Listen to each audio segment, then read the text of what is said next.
मन ही सगळी सृष्टी सगळी पूर्वीपासून सुरुवातीला ही ब्रह्मदेवानी मानसी सृष्टीच तयार केलेली. मनाच्या संकल्पाने संपूर्ण जवळ सर्व सृष्टी तयार केली. त्यामुळं मन सृजती वै देहान. शरीर हे तुमचं आमचं शरीर हे मन तयार करतं.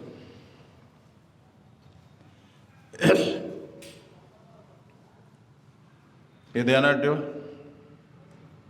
तुम्हाला कसलं शरीर पाहिजे, सुंदर पाहिजे का नको, का शरीर नको,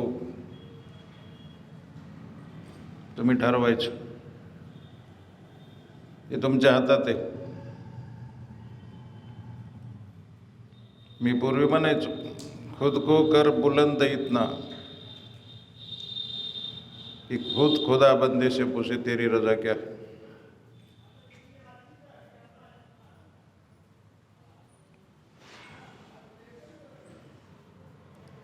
स्वतःला एवढं महान बनवा की भगवंतानी विचारलं पाहिजे तुमच्या नशिबात काय लिहू, तकदीरात काय लिहायचे. पण आली त्यावेळेस अशी भावना होती माझी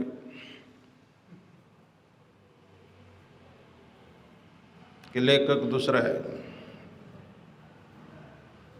तकदीर लिहिणारा दुसरा कोणीतरी. पण आता मला माहिती झाले, लिहिणारा दुसरा नाही, तुम्हीच आहे. तुम्ही स्वतः लिहित असता. चांगलं लिहायचं का वाईट लिहायचं स्वतः ठरवायचं. जे आपण दररोज जे करतो तेच लिखाण आहे सगळं आपलं. तेच लिहिले जाणार आहे सगळं. जे करतो ते लिखाण आहे. आणि जेवढे तुमचे विचार आहेत तेवढे शरीर आहेत. ते कधी बंद होणार नाही. मन जे शरीर तयार करतं त्याला मटेरियल वापरतं ते विचाराचं. विचाराचं मटेरियल वापरतं. विचाराची पुरवणी जेवढी होईल, पुरवठा जेवढा होईल तेवढे शरीर उत्पन्न होतील. समजायला थोडं कठीण जाईल हे, पण ऐकल्यानंतर फायदा होईल.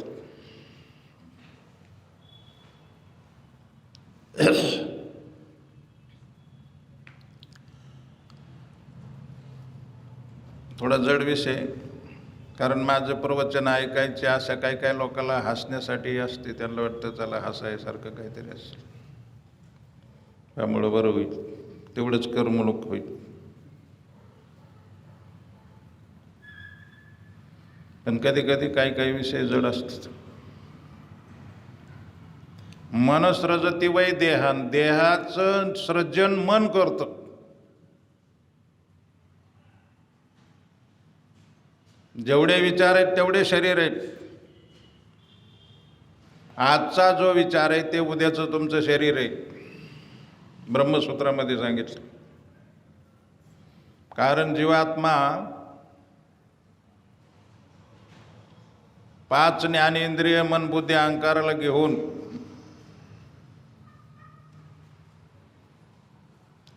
मनामध्ये स्थित होतो मृत्यूच्या टायमाला. नीट आहे का? 5 ज्ञानेंद्रिय ती सूक्ष्म इंद्रिय असतात. ज्ञानेंद्रिय हे कान ही इंद्रिय आहे आणि याचा काही उपयोग नाही. हे असलं तरी काही लोकांना ऐकायला येत नाही. कान कवर असलं तरी ऐकायला येत. त्याच्या आतमध्ये सूक्ष्म इंद्रिय असतं. हे नाक आहे ना, याने काही वास येत नाही. वास घेण्याचं इंद्रिय आतमध्ये. नाक नसलं तरी वास घेता येतो. काही लोकांनी म्हणले मग ह्याचा उपयोग नाही. म्हणले ही कशाला देवाने बनवलं. मला म्हणतात कान कशाला हे कवर कशाला बनवलं. म्हणलं देवाला माहिती होईल तो पुढे चष्मा येणार आहे. चष्मा जर चष्मा घालायचा कसा, नट बोलट काय हे फिट करावं लागलं. हं? सूक्ष्म इंद्रियाला आणि मन बुद्धी अहंकाराला घेऊन जीवात्मा हा ज्ञानेंद्रियांना मनामध्ये स्थित होतो आणि जिथं संकल्प असेल तिथं जातो. संकल्प हा मनामध्ये असतो. त्या जीवात्मा जिथं संकल्प करेन तिथं जावं लागतं. मनातून संकल्प केला जातो आणि तिथं तो पोहोचवतो. कसा पोहोचवतो? वायुर गंधानी वासयात 15व्या अध्यायात भगवद्गीतेचे. वायुर गंधानी वासयात. कळलं का? वायू गंधाला जसं वाहून नेतं तसं हा जीवात्मा आपल्या ह्या देहातले विचार किंवा संस्कार दुसऱ्या देहात वाहून नेतो. वायुर गंधानी वासयात. वायू गंध वारा हा सुगंध किंवा दुर्गंधला वाहून घेऊन जातो. तसं उदाहरण दिले. ग्रहीत्वैता आणि संयाती वायुर्गंधानी वासयात. आणि ती कुठली इंद्रिय नेतो संग? श्रोत्रम चक्षु स्पर्शनंच रसनम घ्राणमेवच अधिष्ठाय मन मनश्चाय विषयानुपसेवत. विषयाचं सेवन करतात हे. त्याचं अधिष्ठान मन आहे. मन हे अधिष्ठान. अधिष्ठाय मनश्चाय विषयानुपसेवत. विषयाचा उपभोग घेतला जातो मनाच्या द्वारा. इंद्रिय घेत नाहीत. इंद्रियाला चालना मन देतं. मार्केटमध्ये जर तुम्ही मार्केटमधून चाललात पण तुमचं जर लक्ष इकडं तिकडं नसेल तर तुम्हाला कुठलेच काही हे होणार नाही. परंतु आंबे पाहिले की तुमचं लक्ष तिकडं गेलं की मन म्हणतं हे आंबा पाहिजे आपल्याला. मग इंद्रिय घ्यायला पाय तिकडं जातात. असं आदेश दिला जातो, चल तिकडं तो आंबा घ्यायचा आहे. कळलं का? तर हे जीवात्मा दुसऱ्या शरीरात प्रवेश करतो. त्याच्यात पहिले संस्कार आणि पुन्हा तिथं गेल्यानंतर गीतेत सांगितलं तत्र तम बुद्धी संयोगम लभते पूर्वदेहिकम. तिकडं जन्म घेतल्यानंतर सुद्धा तुम्हाला तो संस्कार तिथं पुन्हा प्राप्त होतो पहिल्या जन्मातला. आणि ते विचार तसेच वाढत राहतात. एखादा दारुड्या माणूस असेल तर पुढच्या जन्मात पुन्हा दारू पितो. एखादा भजन करणारा असला तर भजन करतो. योग करणारा असला तर योग. ज्ञान मार्गी असला तर ज्ञान. बरोबर आहे का? जे प्यारावा जसं प्यारावा तसं उगवतं. जसं प्यारावा तसं उगवतं. नाही का? आंब्याची कोय लावली तर काय उगवणार? चिंचाचं झाड उगवण का? आंबेच उगवतात. त्याचा अर्थ आहे त्याच्या आधी सुद्धा ते काय होतं? आंबाच होतं. आणि आता सुद्धा आंबाच. आणि पुन्हा लावल्यानंतर सुद्धा काय होणार? आंबाच येणार. तसं आता भजन करतोय त्याचा अर्थ जरी पुन्हा जन्म मिळाला तरी पुन्हा काय करणार? भजनच करणार. त्याला अनुमान प्रमाण म्हणतात. अनुमान प्रमाण म्हणतात. मागे भोवता जन्मी हेची करीत आलो आम्ही. माग बघ फार जन्मापूर्वी सुद्धा आम्ही हेच करीत आलेलो आहे. तर इथून पुढे सुद्धा तेच करणार. मनाला जी सवय लागते ना तसं ते करीत राहतं. मनाला सवय लागण्यावर एक महत्वाचा पॉईंट आहे की मन तुम्ही जसं बनवणार तसं बनवलं जाईल ते. तृतीय स्कंदात सांगितलं मूळ प्रकृतीपासून रजगुण तमगुण सत्वगुण महत्तत्व आणि सात्विक अहंकार राजस अहंकार तामस अहंकार मन तयार उत्पन्न होतं.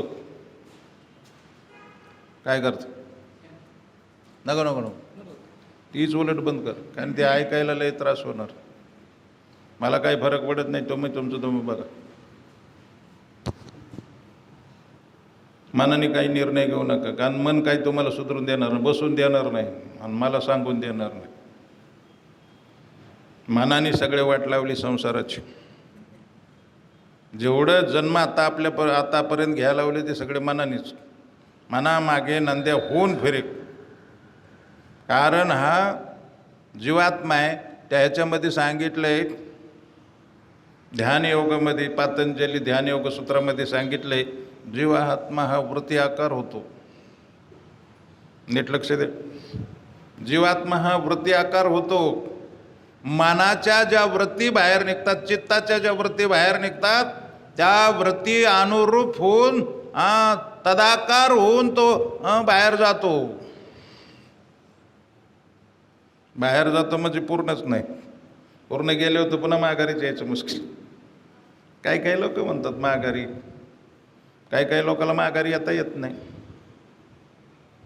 रजनीशने एक उदाहरण सांगितले त्याच्या जीवनातलं. झाडावर ध्यान करायचा तो, झाडावर, वडाच्या झाडावर. पण एक वेळेस शरीर खाली पडलं आणि तो वरीच बसलेला होता.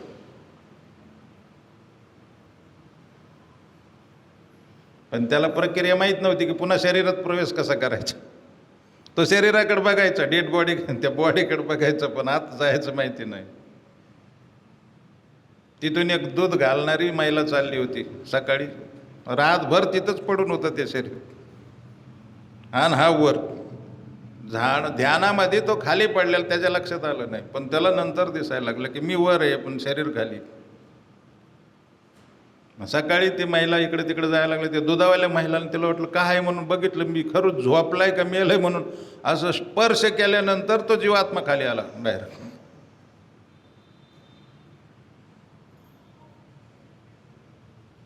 जाऊन दे तो विषय.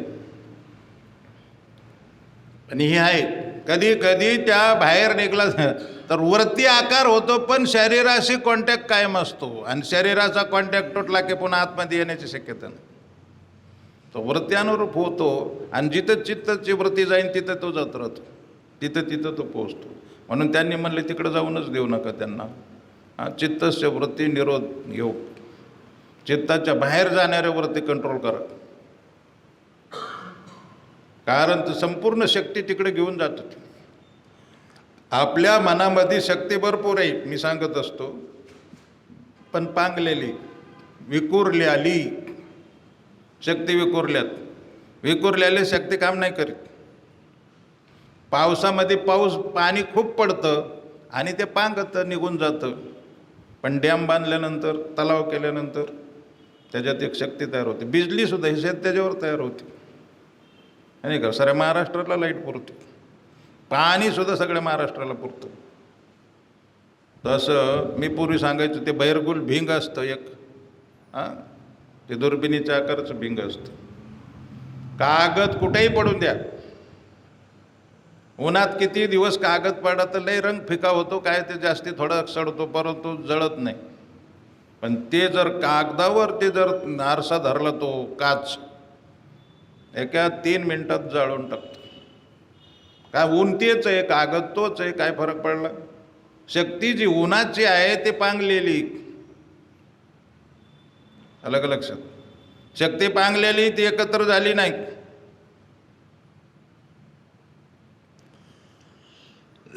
त्यामुळे हे शक्ती एकत्र करायची. एकाग्र केल्यानंतर खूप शक्ती तयार होती देवापर्यंत जाण्याची. चित्त शुद्ध झालं ना, मग तुम्ही मन आहे ना तुमचं, बाहेरच्या जगातल्या सगळ्या वस्तू पाहतं, कारण त्याला अंतर्मुख व्हायची सवय नाही.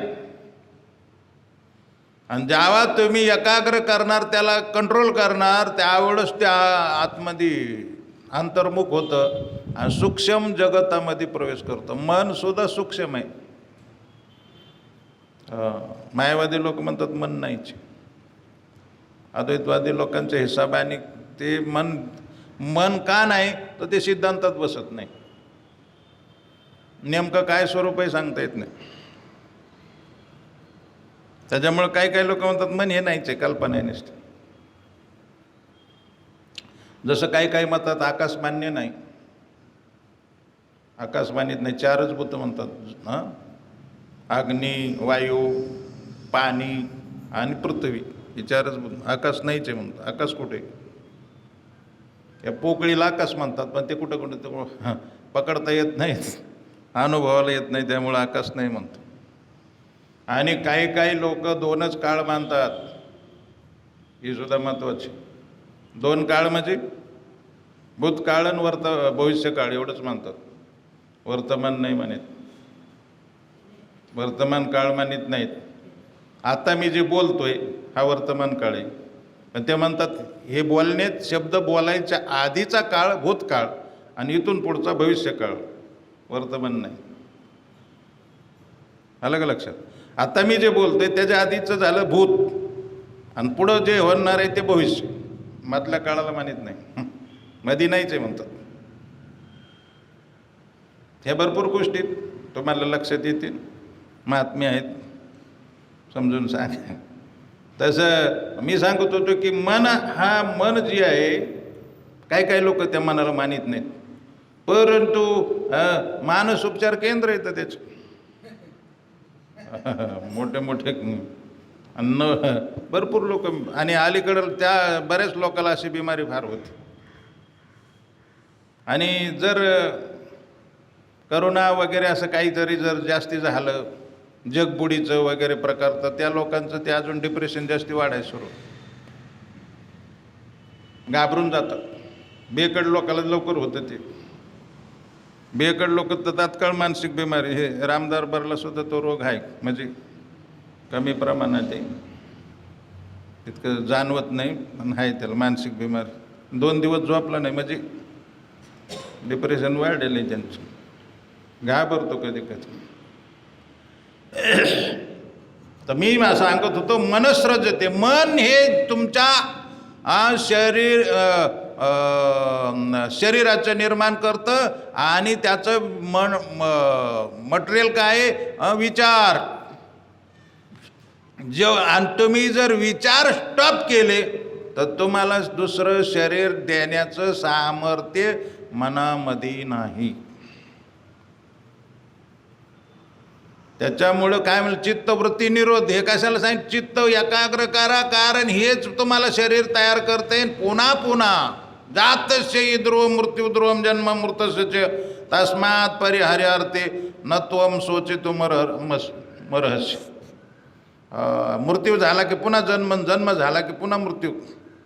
पुनरपि जननम पुनरपि मरणम पुनरपि जननी जठरे शयनम. हे चालू राहणार, कारण मन कंट्रोल नाही केलं तर हे चालूच राहणार, कारण त्याचं कामच आहे. उपजेते नासे ते पुनरपि दिसेन घटकायन. हे घटकायंत्र जैसे परिभ्रमेगा. हे चक्र चालू राहणार. घटकायंत्र म्हणजे घड्याळाच्या काट्यासारखं फिरत राहणार. पुन्हा जन्मायचं, पुन्हा मारायचं. किती याळा जन्मायावे, किती व्हावे फजिती. मनोनी जीव भ्याला, शरण गेला विठोबा. किती वेळा जन्म यावून किती किती होय फजित. हे सगळ्यात दुःख देणारं 1 नंबरचं शत्रू मन, दुसरं कुणी नाही. मन एव मनुष्यानाम कारणम बंध मोक्ष. मनच माणसाच्या मुक्तीला आणि बंधनाला कारणीभूत. अविचारेनं करतो बंधो, विचारेनं निवृत्तते. अविचाराने बंधन प्राप्त होतं आणि विचाराने मोकळं होतो. ज्या चावीने कुलूप लावल्या जातं त्याच चावीने उघडतं. कळलं का? ज्या चावीने, ज्या हाताने एखाद्याला बांधले त्याच हाताने पुन्हा सोडता येतं.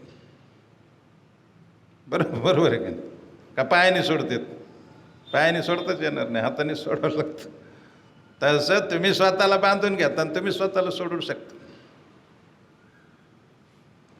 मन नियंत्रण करा. मन नियंत्रित करणं महत्त्वाचं आहे. मन नियंत्रण मी सांगत असतो की मन हे आवाजाकडे जास्ती लक्ष केंद्रित करतं. आता हे पंख आहेत, माझं लक्ष त्याच्याकडे जातं कंटिन्यू. आवाजाच्या दिशेने मन जातं. छोटा मोठा आवाज, कसलाही आवाज असला तर मन तिकडं जातंच.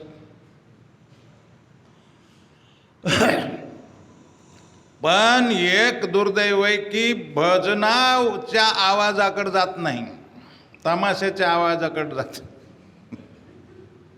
तमाशाचं गाणं लागलं की तिकडे लगेच बघणार.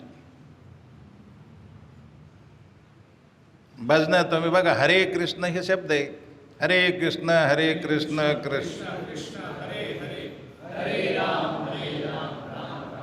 या शब्द ध्वनीवर लक्ष केंद्रित करा म्हणून सांगितलं, पण कोण करतं का? आणि आता दुसरा काहीतरी आवाज होऊन द्या बरं, प्रवचनातून काही काही लोक उठून उभा राहते, कसला आवाज झाला कोणास ठाऊक. हां, लक्ष लगेच तिकडे जातं आवाजाकडे. हे उपाय दिलाय त्याला की तुम्ही आपल्या आपल्या पद्धतीने ते मन काय करा, त्याचे विचार बदलून टाका. हा, नाहीतर तुम्हाला पुन्हा पुन्हा जन्म घ्यायची 100% पाणी, पुन्हा पुन्हा दुःख भोगायची पाळी येणार 100%. त्या छांदोग्य उपनिषदामध्ये हे बीडमध्ये मी ह्याच्यावर 3-4 प्रवचन केली. मन ह्या एका शब्दावर 3-4 प्रवचन बीडमध्ये केली. छांदोग्य उपनिषदामध्ये सांगितले, मन हे अन्नापासून तयार होतं. कशापासून? अन्नापासून. पण कणाद मुनीने सांगितलं मन हे निरअवयव आहे. मन कसं आहे?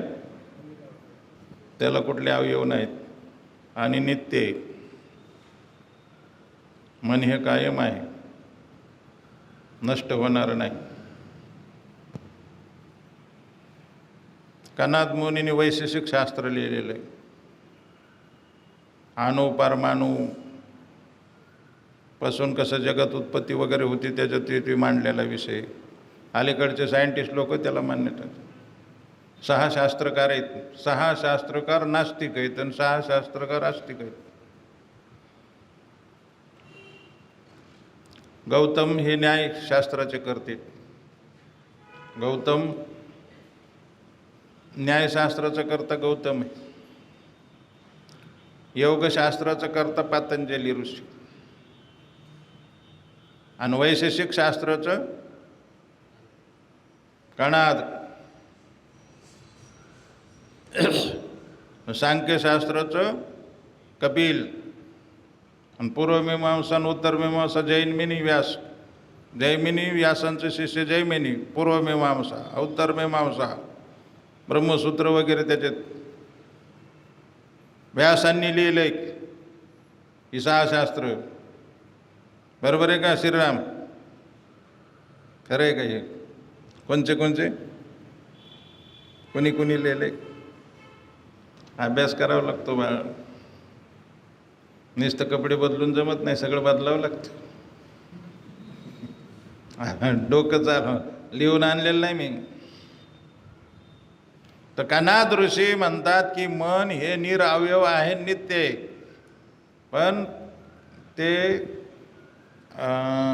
भागवतामध्ये मायापासून उत्पन्न होणार मन आहे असं म्हटलंय.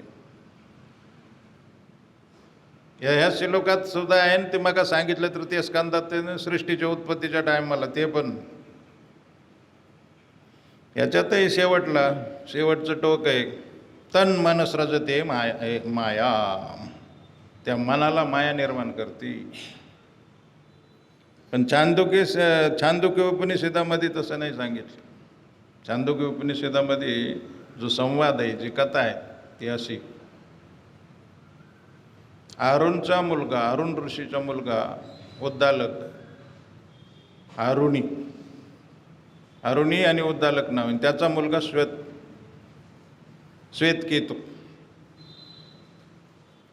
श्वेतकेतू हा त्याचा मुलगा. पण तो उन्हाळ होता. श्वेतकेतू उन्हाळ होता, शाळेत जात नव्हता, आश्रमात कुठं ज्ञान घ्यायला जात नव्हता. गुरु हे वडील सुद्धा गुरु होते, तेही शिकवित होते, परंतु त्यांना टायमिंग नव्हतं. आणि हे आपलं काहीतरी उन्हाळक्या पोरात म्हणजे खेळत राहायचं असं तसं. ते शेवटी त्याला सांगितलं, अरे म्हणले कुठेतरी शिक. ते शिकायला गेलं, शिकून आला, सगळे वेद शास्त्र पाठांतर केलं, पण उद्देश काय कळला नाही. आपल्याला उद्देशच कळत नाही, ते मेन मुद्दा आहे. उद्देश कळण्यातच आपलं जीवन जातं. शिक्षण जरी भरपूर झालं तर कळण म्हणून काही गॅरंटी नाही. यावकडे कळायचं लय अवघडे. खूप अध्ययन केलं, पण तुकाराम महाराज म्हणतात, बहु केले पाठांतर वर्म राहिले ते दूर.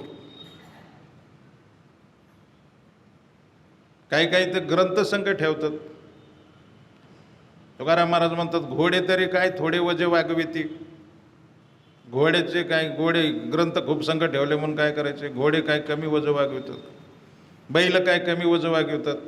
तुकाराम महाराज म्हणतात बैलाच्या पाठी साखरेची गोणी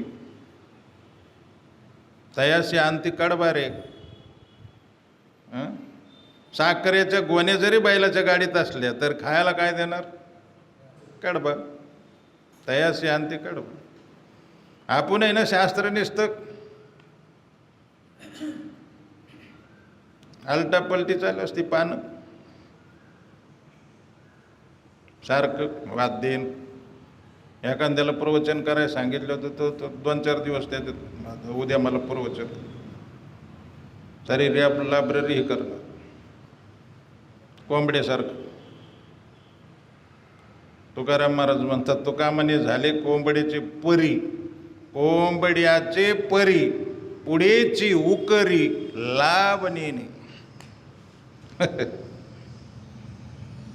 कोंबड्यांना पुढंच दानं जरी टाकले असले ते खरा खरा उकारणार, दानं बुजले तरीच कबूल. नाही का खायला टाकलंय ना दानं इचून घ्यायचं ते पुन्हा उकरीणार ते त्याच्यावर माती ढकलून पुन्हा ती बुजून जाणार. पण पुढेची उकरी, पुढचा उकरायचा तडाखा. कारण का लाभ नेणे. तो का म्हणे झाले कोंबड्याचे परी पुढेची उकरी लाभ नेणे. नुसतं उकरायचा कार्यक्रम. तसं ग्रंथ चाळीत राहायचं, परंतु बदल काय होईल म्हणून सांगता येणार नाही.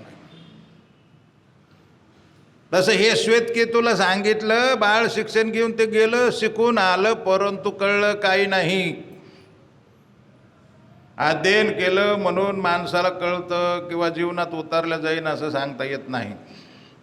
म्हणून तुकाराम महाराज म्हणतात अनेक नाही माझ्या मना हो का पंडित शहाण. ज्ञानेश्वरीमध्ये लिहिलंय व्याकरणी चोकडा. व्याकरणी तर्के अति गाडा व्याकरणी चोकडा. व्याकरण हे संस्कृतचं व्याकरण इतकं डेंजर आहे ना, ते 12-12 वर्ष कळतच नाही माणसाला. पण एखादा माणूस त्याच्यात पक्का होईल, व्याकरणामध्ये पक्का. आपण व्याकरण नाही, आपण व्याकरणाचं शिकरण करून खाल्लेलं. मराठीची आहे ना तर बाकीचं काय कळणार आहे.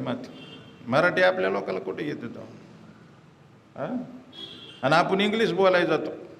मराठी नका का नीट आहे ना, पण इंग्लिश बोलायला जातो.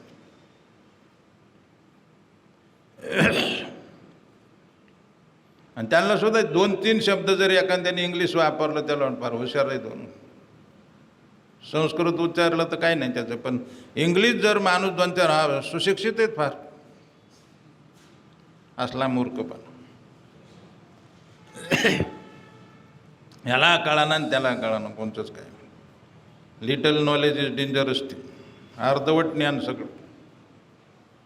तर मी हे सांगत होतो की श्वेतकेतू शिकून आला वडिलांनी. मग वडिलांनी बऱ्याच गोष्टी त्याला विचारल्या, त्याला ते सांगता येईना. मग शेवटी पुन्हा सांगायला सुरू केलं आणि ते विषय पुन्हा मनापाशी येऊन ठेपला. मनापाशी आल्यानंतर त्यांनी सांगितलं अन्नमय ही मनस्सौम्य आपोमय ही प्राणस्थे.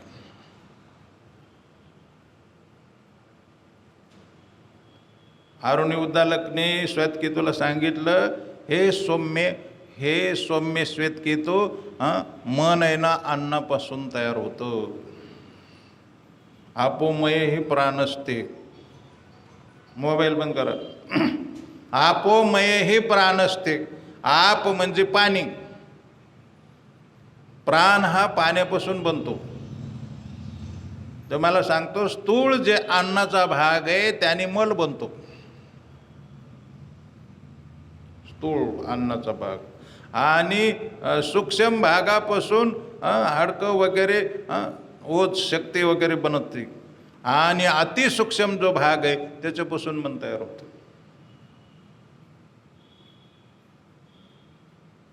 पाण्यापासून सुद्धा लघवी वगैरे तयार होती आणि उरलेल्या भागापासून रक्त वगैरे तयार होतं आणि अतिसूक्ष्म भागापासून प्राण तयार होतो.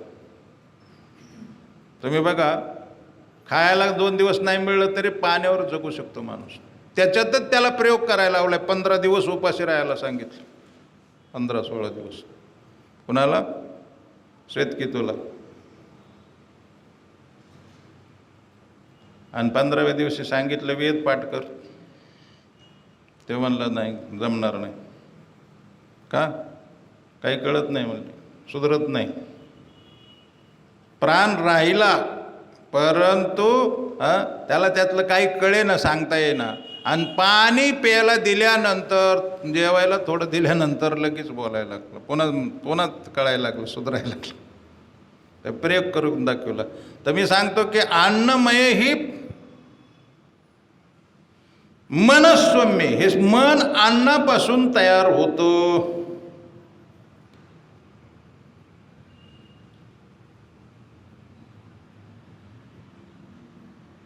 कळलं का? मग आणि त्याचा अर्थ असा आहे की जैसा खाय अन्न वैसा होय मन. तुम्ही कोणाचं खायचं आणि कोणाचं नाही. कारण का? मी काल सांगत होतो, पातकम ही मनुष्यानाम अन्नमाश्रिते तिष्ठते.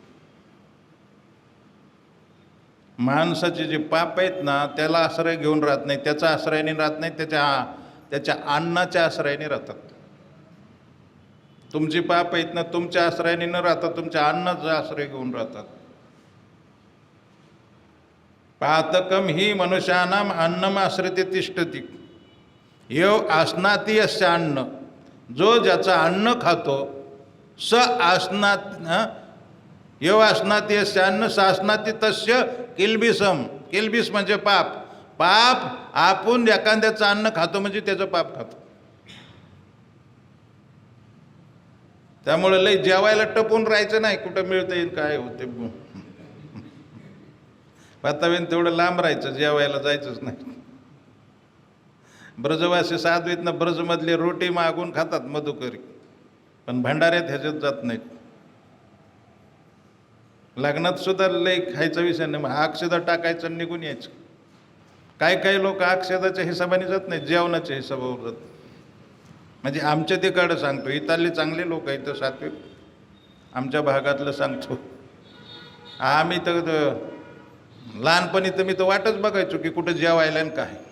आणि त्या काळात जेवण फार मोठं नसायचं, लापशी कढीन भात एवढंच जेवण. मग आम्ही वाढून घ्यायचं लई मोठं, इतकं मोठी लापशी वाढून घ्यायची, अर्धी खायची आणि पुन्हा अर्धी डोक्यावर घेऊन दुसऱ्या दिवशी नेरीला.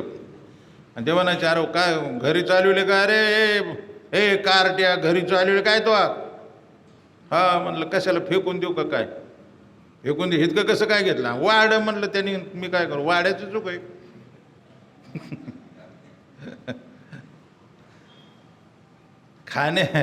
खाण्याचं आहे ना, कुठं खायचं आणि कुठं नाही खायचं. हॉटेलमध्ये खायचं का नाही खायचं. आणि हॉटेलमध्ये ना लय अवमेळ असतो तो.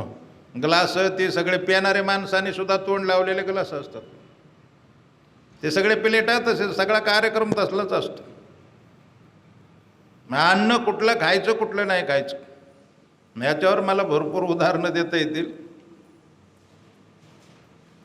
पण ती मोठे उदाहरण आहेत खूप.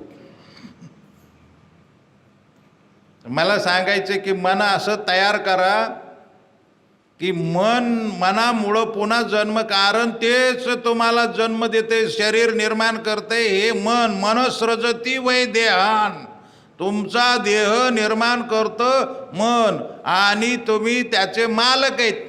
तुम्ही कसे आहेत? मनाचे मालक आहेत. मनाचं स्वतःचं अस्तित्व किंवा चलन वलन हलन करू शकत नाही, ते मन आत्मा आहे म्हणून करतं, आत्म्याची शक्ती घेतं. एखाद्या वेळेस समजा आपण फिस्तूल आपल्यापाशी आहे आणि आपल्याकडं धनही आहे आणि फिस्तूल आहे, आणि आपण चोराला अशी रोखून धरली, चोर आल्यावर रोखून धरली, पण त्याने काय केलं? आपल्या हातातली घेतली ना आपल्यावरच गोळ्या झाल्या. तसं हे मनाने काय केलं? आपलं ताकद घेतली. इंद्रियानी पराहुरी इंद्रिय बे परम मन मनसस्तु परा बुद्धी यो बुद्धी परत असतो. मी तरी एकदम खाली येऊन सांगतो, नाही तर कळण्यासारखं नाही. कार्यकारी इंद्रियापेक्षा ज्ञानेंद्रिय श्रेष्ठ आहे. तर ज्ञानेंद्रियापेक्षा मन श्रेष्ठ आहे, मनापेक्षा बुद्धी श्रेष्ठ आहे, बुद्धीपेक्षा आत्मा श्रेष्ठ आहे. आत्मा म्हणजे आम्ही, आपण श्रेष्ठ आहेत असं समजा. असं समजा की मन बुद्धी हे आपल्या अधीन आहेत किंवा आपली शक्तीने चालतात. मेलेल्या माणसाचं मन काम करेन का? आत्मा निघून गेल्यावर मन कामं करतात का? काम करीत नाही. पण हा आत्मा आहे ना सध्या मनानुरूप झालेला आहे. नीट ध्यानात घ्या. आत्मा कसा झालाय? मनानुरूप मनरूप झालेला आहे. जे गोष्टी मनाला वाटतात ना तो माणूस म्हणतो ते मलाच वाटतात. मला असं वाटतं, मला असं वाटतं, मला ते खावा वाटतं, मला हे प्यावा वाटतं. हे सगळा मनाचा विचार आहे. मनाला त्या गोष्टी आवडतात. मनाला जी गोष्ट आवडते ते तो माणूस म्हणतो मला ती खायची किंवा ती मला घ्यायची. आणि तिथं मन नसलं तर पुरे कशा काय कमन बोलतो.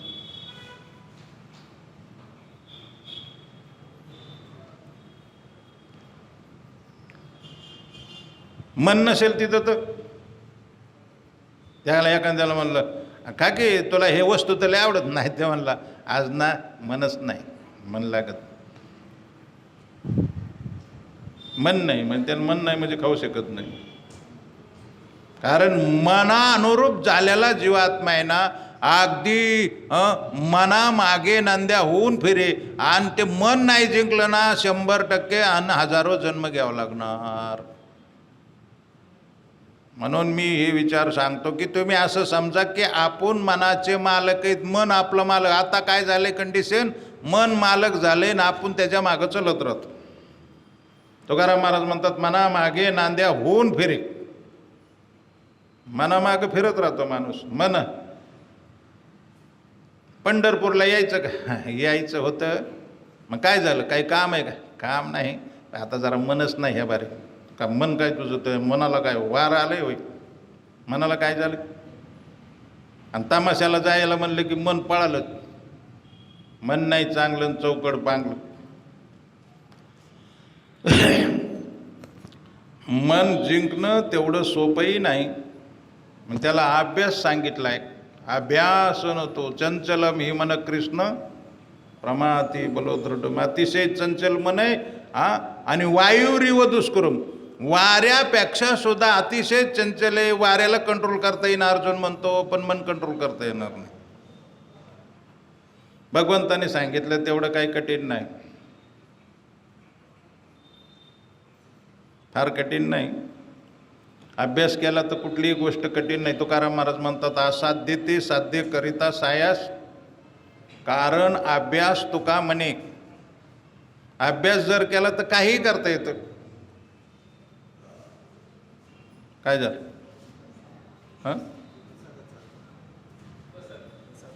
बनवायचं काय?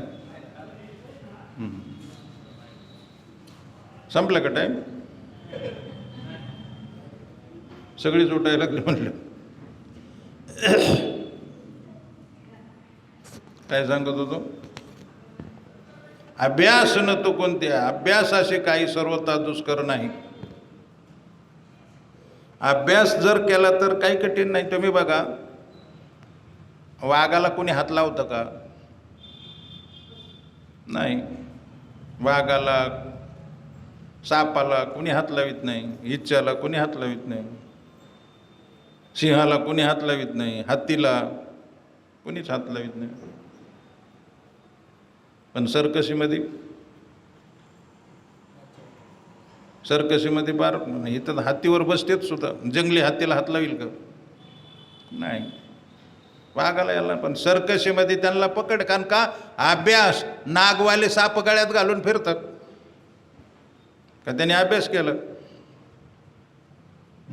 अभ्यासाला काही कठीण नाही. तसं मनाला सुद्धा त्यांनी एक उदाहरण दिलंय. पावसाळ्यामध्ये पाणी भरपूर होतं. कधी कधी पाऊस पडला ना लय पाणी होतं. परंतु शरद ऋतूमध्ये पाणी कमी कमी कमी होतं. दिवाळीच्या टायमाला पाणी नद्याला वगैरे जे गढूळ पाणी किंवा पूर आलेले ते पाणी कमी होतं आणि उन्हाळ्यात नद्या आटून जातात. तसं अभ्यास करता करता मन आहे ना अतिशय इकडे तिकडे पळणारं मन, जसं पावसाळ्यातल्या पाण्यासारखं अतिशय पाणी आहे, परंतु हळूहळू निचरा होत होत उन्हाळ्यामध्ये नाहीच होऊन जातं. तसं भजन करायला लागलात ना, हरे कृष्ण हरे राम, एक दिवस त्याचं पूर्ण स्थिरच होऊन जाणं. दुसरं उदाहरण दिलंय, पौर्णिमेपासून आमुष्यापर्यंत,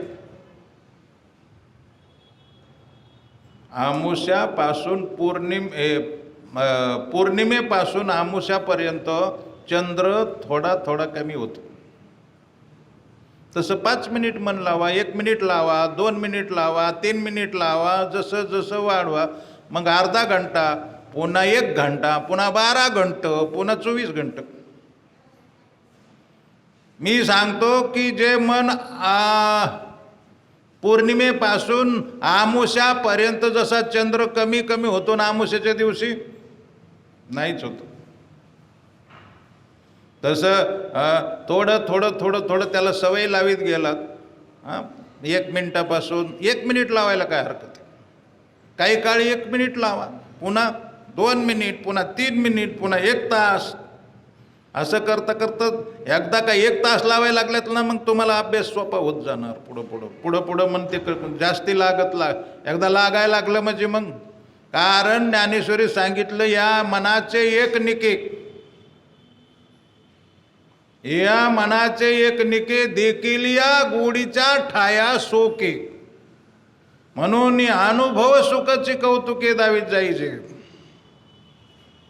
मनाचा एक स्वभाव आहे की ते जिथं सोकलंय ना, सोकले कळतं ना मराठी शब्द, देखील या गोडीच्या ठाया सोके. एखाद्या विषयामध्ये जर ते सोकलं ना, तुम्हाला आवरतच नाही, तुम्हाला वडीतच नेतं तिकडं, फारा वडीत नेतं, ह्यो तिकडंच जातो. मी कधी कधी उदाहरण सांगायचो, एक उदाहरण सांगतो. एक जणाला पिक्चर पाहायची सवय होती. पिक्चर पाहायला त्या काळात 2-2.5 रुपये हजेरी होती. जुना काळ, सुरुवातीला पिक्चर आले तेव्हा. ह्याला दिवसभर काम केलं की 2-3 रुपये मिळायचे, पण संध्याकाळी तिकीट सुद्धा 2-2.5 रुपये होतं. पण त्याला सवय झाली, ते टाकीजकडे पाय बरोबर वळायची आणि सवय झाली. मग घरी आल्यानंतर तो चिडून जायचा की उद्या ना फिल्म बघायची नाही, कारण आता 1 रुपया राहिला नाही, काय खायचं काय उद्या कपडे घ्यायचे, साबण घ्यायचा, म्हणलं कुठं दवाखाना काही म्हणलं तर पैसेच राहत नाहीत. आता उद्यानं पिक्चर बघायचा नाही म्हणून दोन्ही बूट आला की संध्याकाळी 12 वाजता 9 ते 12चा शो बघायचा, आणि दोन्ही बूट दात खाऊन कवाडावर फेकून हाणायचं जोरात. ती सगळे लोक शेजारी दचकून उठायचे, ते आयला काय झालं कुणा. ते रात्रीच्या 12ला ह्यांच्या झोप मोडी झाल्या की ह्यांना पुन्हा 1-2 वाजे 2-3 वाजेपर्यंत झोप यायचे नाही. सगळे चिडून गेले त्या मावल्यातले, तिथले एरियातले, त्या गल्लीतले लोक. हे म्हणले, बाबा तू तरी इथं राहणार तर आम्ही तर झोप, तर रात्री बूट कशामुळे दरवाज्यावर बूट का म्हण फेकून हाणतो. नाही म्हणला, आज आता नाही हाणायचो. आणि पुन्हा तिकडे गेलं पिक्चर. पुन्हा संध्याकाळी आलं की सवय पडलेली हाताला, बूट हाणले, पण एकच बूट हाणला. एक बूट जोरात हाणला की सगळे उठले, की त्याच्या ध्यानात आलं की सकाळी सगळ्यांनी मिटिंग घेऊन मला खवळलेत, आता दुसरा नको हाणायला. म्हणून दुसरा हाणला नाही. लोक दुसऱ्या दिवशी तर लई चिडले त्याचे. दोन्ही संघच तरी हाणलेस का म्हणे. आम्हाला वाटलं आता हानीन, मग हानीन, पुन्हा हाणलाच नाही तो. आम्ही रातभर वाट बघत बसलो, आता हानीन मग हानीन, एक राहिलेला. आता हे बूट हाणायचे पिक्चर बघाय काही गरज आहे का? पण सवय पडलेली इंद्रिय, पडले वळण इंद्रिय सकळ, ती त्याचं मन काय झालं त्याच्यात ते अटॅचमेंट झालं, ते बघावंच वाटायचं त्याला. तर मला सांगायचंय की त्या एखाद्या विषयामध्ये ते जर लागलं ना मन, ते तिकडंच वडीत राहतं, ते त्या माणसाला आवरतच नाही. मग ज्ञानेश्वर महाराज काय म्हणतात, या मनाचे एक निके देखिल्या गोडीच्या ठाया सोके. या मनाचा एक स्वभाव आहे, ते पाहिल्याला जो अनुभव घेतला, गोडी जिथं लागली तिथं पडत राहतं. म्हणून त्याला काय करायचं, अध्यात्माची, प्रवचनाची, कथा कीर्तनाची, हरे नामाची गोडी लावायची. एकदा का गोडी लागली का नाही, मग ते म्हणतात लाचावले मन लागलीसे गोडीन ते जीवेनं सोडी आयसे झाले. एकदा का मन तिथं लागलं ना, मग ते जीवेनं सोडी यायसे झाले. तो जीव गेला तरी सोडायच तयार होत नाही हरिनाम करायला लागल्यानंतर. हरे कृष्ण कृष्ण हरे राम हरे. एकदा का मन लागलं ना, तो ना जीवेनं सोडी आयसे झाले. जीवे गोड तीन अक्षराचा रस अमृत जय असं पैकी. म्हणून मनात येते धाव घेई राहे विठोबाचे पायी. आणि एकदा का मन भगवंताच्या चरणावर लागलं, इथे म्हणतात आता कोटे धावे मन तुमचे चरण देखली भाग गेला सीन गेला. मनस्रजती वैदेहन, हे मन भगवंतामध्ये लावण्यासाठी हा अभ्यास आहे. तो अभ्यास जर नाही केला तर तुम्ही तुमच्या पायावर दगड हाणून घेतला. हे सगळं खटाटोप आहे ना, मन कृष्णामध्ये लावण्याचं. येन केन प्रकारेन मन कृष्ण निवसेत. हे मन जर तुम्ही नाही सुधरून घेतलं, मरायच्या आधी ना पुन्हा तुम्हाला जन्म देणार आहे ते. मनस्रजती वैदेहन. आणि म्हणून कारण का मनामध्ये जे मृत्यूला मग सांगितलं ना, तो पाच ज्ञान इंद्रियाला घेऊन, मन बुद्धीला घेऊन तो जीवात्मा मृत्यूच्या टायमाला मनामध्ये स्थित होतो आणि जिथं संकल्प असेल तिथे नेतो. कारण का यम वापी स्मरण भाव ते कलेवरम तमतमेती कोणती सदा तद्भाव भावित. रात्रंदिवस जे स्मरण बनून राहिलेलं आहे, जो स्मरणाचा अभ्यास झालेला आहे, मनात जे विचार ही झालेले ते एकदम मर्ज झालेले आहेत, ते तुम्हाला तेच व्हावं लागन. जड भरत राजा हरणी गरबा गेला आणि गाला तो घातीला वासनेने. जड भरत महाराजाला हरिण व्हावं लागलं होतं. 3 जन्म घ्यायची पाळी आली. भजन करायला निघालेला राजा, घर सोडून भजनाचा अभ्यास करणारा राजा हरणामध्ये आसक्त झाला. मला सांगायचं की मनच देहाचं निर्माण करते, दुसरं कोणी दे. मनस्रजती वै देहान. ते परीक्षित महाराजाला सुखदेव गोस्वामी सांगतात, परीक्षित शरीराचा निर्माता दुसरा कोणी नसून तुझं जे मन आहे तेच शरीर निर्माण करतं. आणि तुमचे जसे चांगले वाईट जसे विचार असतील तसे शरीर उत्पन्न होणार. प्रवचन संपलं. हरे कृष्ण.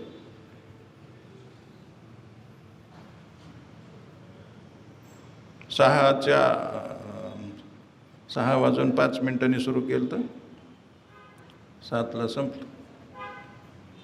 कोणाला काही प्रश्न असला तर विचार.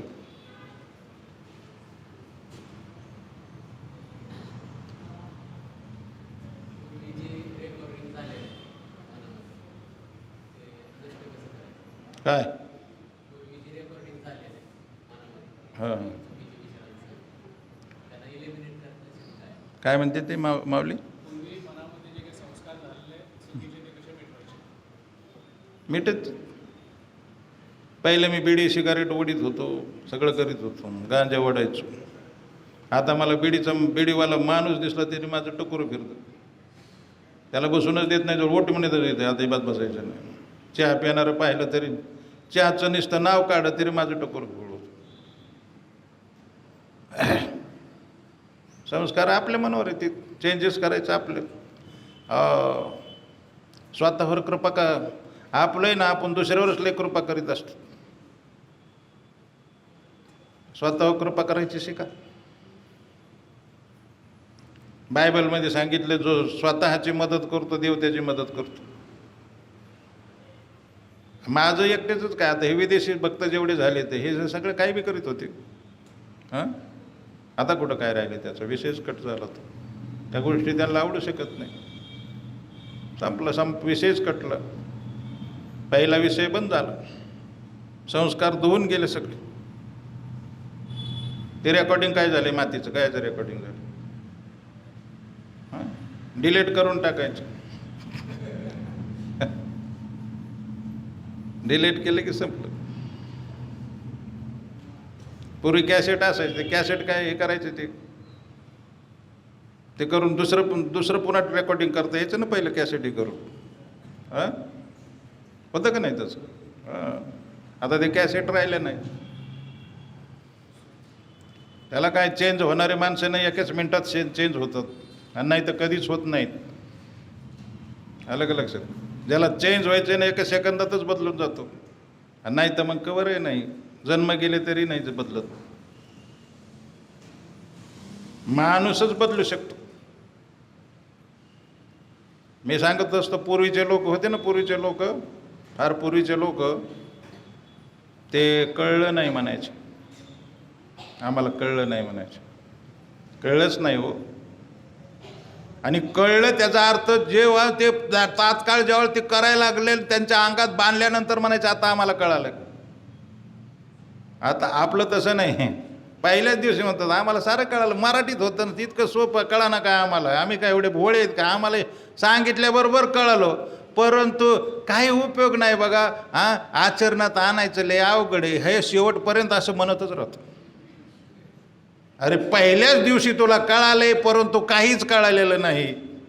आणि पूर्वीचे लोक जोपर्यंत तेव्हा त्यांच्या अंगावर बांधत नाही, किंवा जोपर्यंत त्यांना ते हे होत नाही, आचरणात येत उतरले जात नाही, तोपर्यंत म्हणायचं कळलं नाही अजून आम्हाला.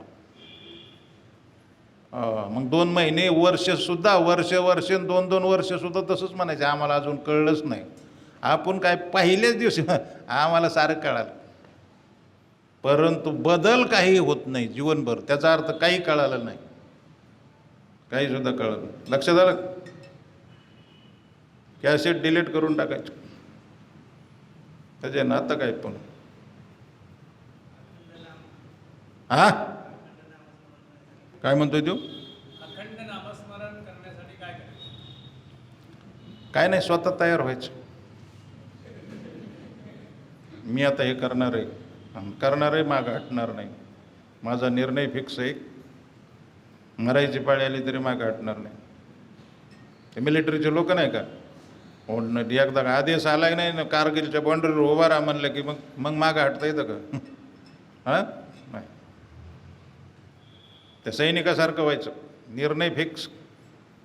मी आता 24 तास नामस्मरण करणार आहे, जो पण तेवढं, खायच्या टायमाला तेवढंच. स्वतःच निर्णय, दुसरं कोणी नाही करणार निर्णय, दुसरं कोणी नाही करू शकत. स्वतः निर्णय करावा लागेल, दुसरं कोणी काय करणार नाही. कळलं का? अजून कोणाला काय प्रश्न? हां हां, आंतरिक आनंद कसा असतो? भौतिक आनंद सारखा असतो, पण त्यापेक्षा वेगळा असतो. ज्याला कळालंय तो सांगत नाही, आणि जो सांगतो त्याला कळालं नाही. लक्षात आलं? ज्याला कळालंय तो सांगत नाही, आणि जो सांगतो त्याला कळालं नाही.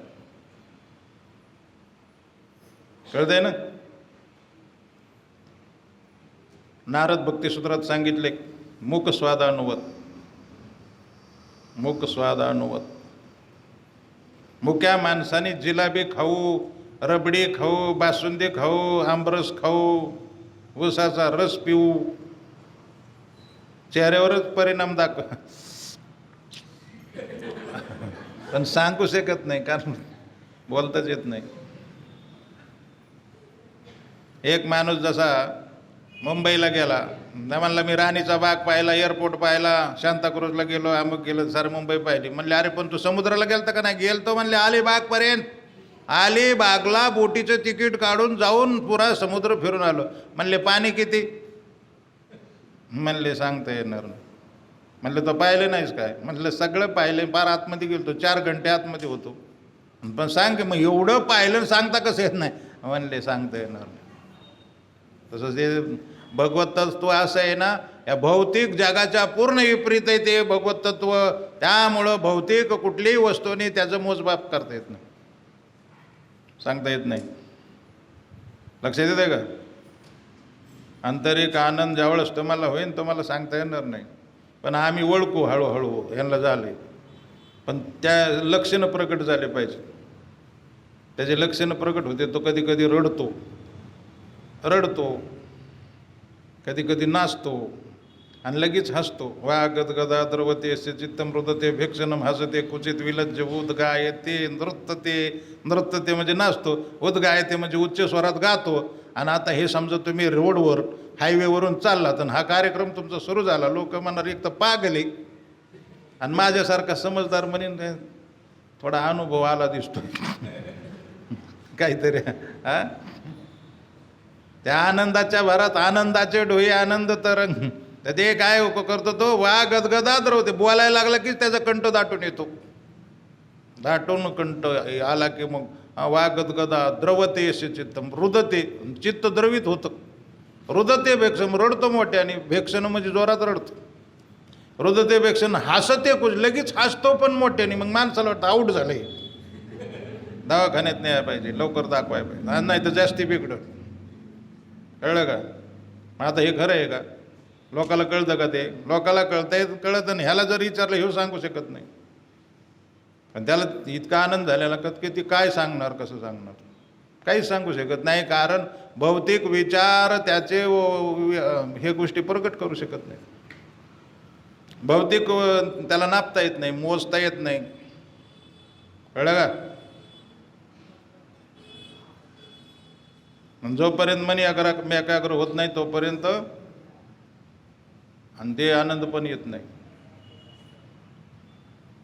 तोपर्यंत आनंद येत नाही. मन एकाग्र व्हायला लागल्यानंतर भक्ती मार्ग असा आहे, भक्ती मार्गात जास्त त्रास होत नाही. पण बाकीच्या ध्यान योगामध्ये वगैरे जर मन एकाग्र व्हायला लागलं ना त्रास होतो,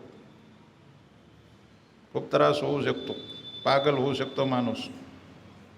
कारण ध्यान योगामध्ये ते सूक्ष्म जगतातले ते पहिले लोक लागायला सुरू होतं. अलग लक्षात. जसं तुम्ही एंट्री करणार सूक्ष्म जगतात ते पहिलं लोक आहेत ना. आता इथून जर निघल्यानंतर कोणचं गाव लागणार आम्हाला पंढरपूरला? इकडं कोणचं आहे? उपळाई का काय? हां, तसं. मग त्याच्या पुढचं असे गावं. तर आता इथून तुम्ही सूक्ष्म जगतात चाललात तर पहिला भूताचा लोक आहे. पहिल्या तडाक्याला आकाशामध्ये भूत लोक आहेत. भूत पिशाचवर राहतात आकाशात. त्यांचा अनुभव यायला सुरू होणार. कदाचित तुम्हाला एंट्री करून द्यायची नाहीत त्याच्यात. त्रास होईल, घाबरवले जाईल, असं होणार. कारण त्याच्या लोकातून चाललात तुम्ही पुढं. आणि त्याच्या जर पुढे गेलात बिंदास तर देवलोकात मग त्याच्यात अडकण्याची शक्यता असते. देवलोक सुंदर असतो. देवता, अप्सरा, गंधर्वाचे गाणे वगैरे ते बरं असतं, बरं वाटतं. बरं मग त्याच्या पुढून जा, तिथून पुढं हालू वाटत नाही, बरं इथंच वाटतं. हा, काही लोकांचा उद्देशच असतो 70 अप्सरा हमारा मृत्यु के बाद स्वागत करेंगे. भगवान के पास जाने का कोई उद्देश्य ही नहीं, केवल अप्सरा कब मिलेंगे वही उद्देश्य रहता है. मूर्खाचा कार्यक्रम. तसे लोक अडकतात. करिता योगाभ्यास सिद्धी रुदिती वाटा हो असं म्हटलेलं आहे. सिद्धी रिद्धी सिद्धी त्याच्या वाटा अडवून धरतात योगाभ्यास केल्यावर. पण भक्ताला कधी कधी भगवंत ह्या संकटातून वाचवित राहतो, अडकत नाही, अडकून देत नाही. कारण म्हटले योगक्षेम वहाम्यहम, योगक्षेम त्यांचे जाडी जड भारी, वाट दावी करी धरुनी. हे अनुभव आताच येणार नाही, आधी तुम्हाला मन एकाग्र करायची सवय करावं लागणार. पुढं पुढं येणार ते अनुभव येणार हळूहळू. मन एकाग्र झालं नाही तर काहीच अनुभव येणार नाही. रोजचाच अनुभव आपला रोजचा, शिव्या गाडी भांडणं तणणं शेजाऱ्याशी तक्रारी हं? ते चालू राहणार. पण जेव्हा मन एकाग्र करायला लागल्यानंतर मग तर घरी सुद्धा त्रास होणार, घरी येऊन त्रास होणार, स्वतःच्या मनाचाच त्रास होणार. मन एकाग्र करीत नाही ना तोपर्यंत हां जास्ती त्याचा प्रभाव दाखवित नाही, पण एकाग्र करायला सुरू केल्यावर लय फणी काढतं ते. मग माणसं लोट राहिलं भजन नव्हतं करीत तेव्हा बरं होतं राव, आता लईच मन बिघड. मन बिघडतं ते सुरुवातीला लई त्रास देतं. मग तुम्ही ट्रायच करून बघत नाही तर तुम्हाला त्याचं काय वाटत नाही नाही. पण ट्राय केलं ना मग कळतं त्याची ताकद, मग लक्ष देते. बाप रे, पहिलं तर मनच ते गोष्टीकडे तयार होणार नाही, आणि हे कोण तयार व्हायला लागलं की मग दुसरे एक नाही येणार. पण भक्ताला येणार नाही तेवढे. भक्तांना डायरेक्ट भगवंत कृपा करतात त्याच्यावर. बाकीच्या ह्याच्यामध्ये भगवंताची जास्ती मान्यता नसती. क्लेश अधिक तर असते समव्यक्त शक्तचे तसा अव्यक्ता ही गतीर दुःखम देह. म्हणून योगाची वाटा जे निघाले का सोबाटा या दुःखाचा जी वाटा भाग आला. संपलं का प्रश्न? संपले का? अजून कोणाचा प्रश्न? आंतरिक मनाची जाणीव होते तेव्हा देहाचा त्याग करतो का? हा, आंतरिक मनाची जाणीव होते तेव्हा देहाचा त्याग करतो का? आंतरिक मन बाहेरीक मन ह्या विषय नाही. मन एकच आहे, दोन मन नाहीत, एकच मन आहे. आता विषयाचं बाह्य विषयाचं चिंतन करता येईल, पुन्हा भजनाची गोडी नामस्मरणाची गोडी लागल्यावर त्या भौतिक विषयाचं विषय टाकून देणार आणि मग भगवंताकडे लागणार. कळलं? दोन मन आहेत का काय? एकच मन आहे. अजून काय प्रश्न?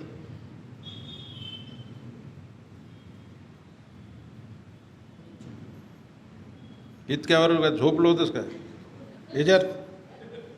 आपण सांगितलं की आंब्याचे आंबाच होते, बाबळाचे बाबळाच होते. नाही तर काय ऊस येतो का काय? बाकी कसं बाहेरचे लोक फिलॉसॉफी बोलतात की मनुष्याच्या मनुष्यच होतं, पाप करा किंवा पुण्य करा, काय करा. हे मूर्खपणाचं लक्ष. मूर्खपणा आहे तो. जसं मनात विचार असेल तिथं जावं लागेल. आता काय प्रवचन आहे केलं हेच विषय. मनात जे डोक्यात विचार असेल ते शरीर मिळणार. भरत महाराजाचं उदाहरण नाही का दिलं? हरणाचं चिंतन केल्यामुळे हरणे व्हायची पाळी. मनात जो विचार आहे तो 100. मनात जर देवाचा विचार असेल तर देवाकडेच जाणार. यम वापी स्मरण भाव. आतापर्यंत तेच सांगितलं. पालत्या घाड्यावर पाणी तुझं नुसतं ऐकायचं, ह्या कानाने ऐकायचं आणि त्या कानाने सोडून द्यायचं. कळलं का? श्रील प्रभुपाद की, ग्रंथराज श्रीमद् भागवतम की.